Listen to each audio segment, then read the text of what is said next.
Welcome to our Restoring America channel, where we will show you a common person's approach to do-it-yourself repairs.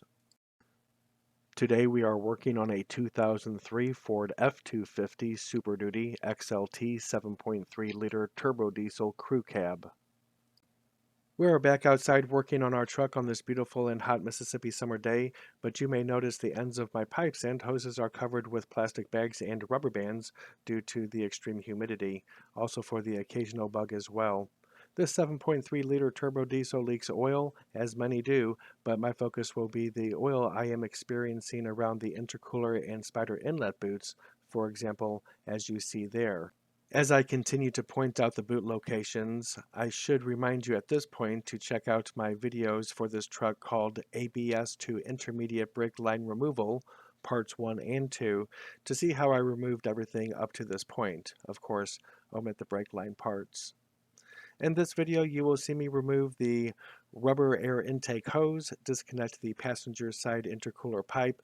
I will remove the Spyder and disconnect many associated wire connections, boots, and so on.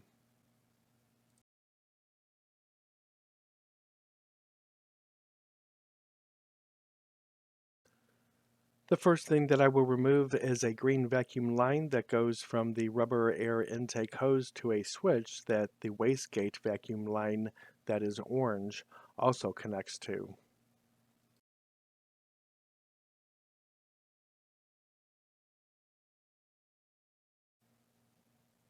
The vacuum line is simply removed by pulling it out of the rubber intake hose.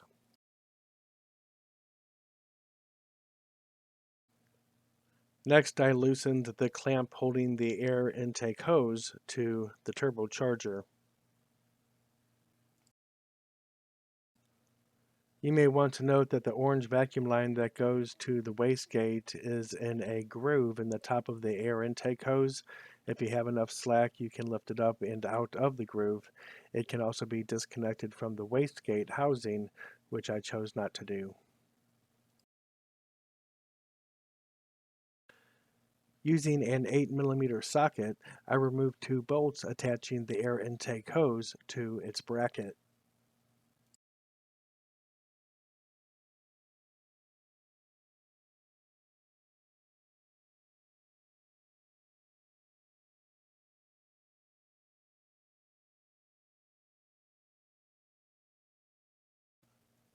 Under the air intake hose is a crankcase vent hose with two pinch or ear clamps. I loosened them both and then I was able to remove the air intake hose. And I also think that's known as the pre-turbo hose as well.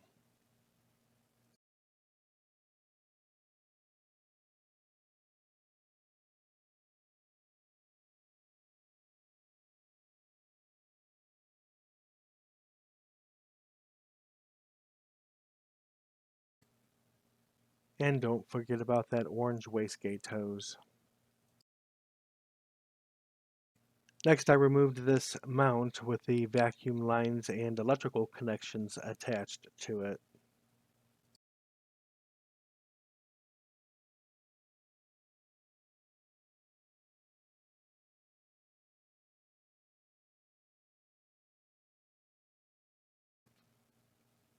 With that out of the way, I was able to remove the black electrical terminal next to it.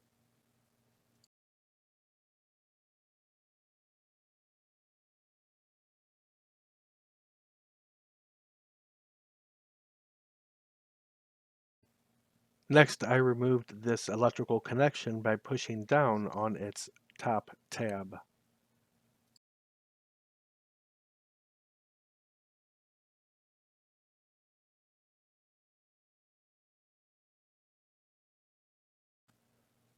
Then, using needle nose pliers, I removed this line attached to the Spyder.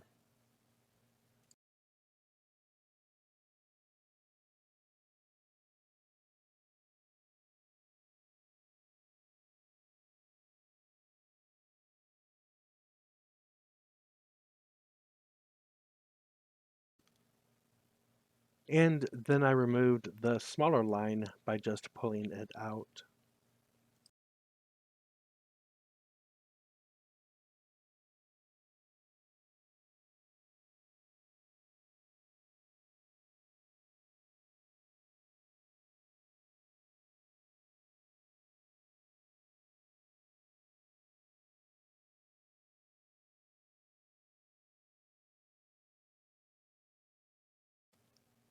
I loosened the passenger side intercooler pipe boot clamps, and that allowed me to remove that from the Spyder.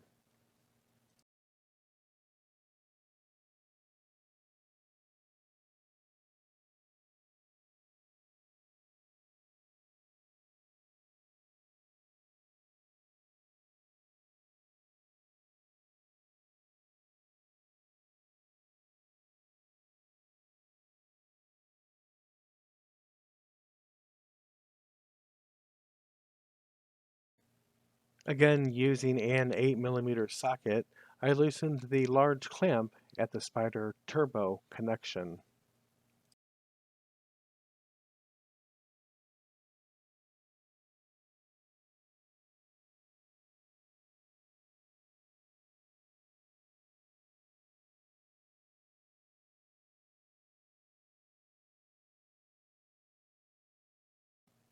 With the clamp sufficiently loosened, I took my large screwdriver and pried out the two circular tabs pressed into the connection under the clamp.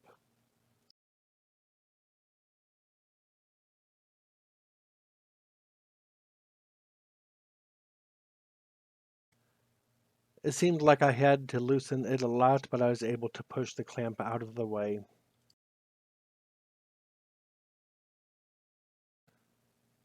I went ahead and loosened the clamps holding the boot on the driver's side going from the Spyder to the plenum.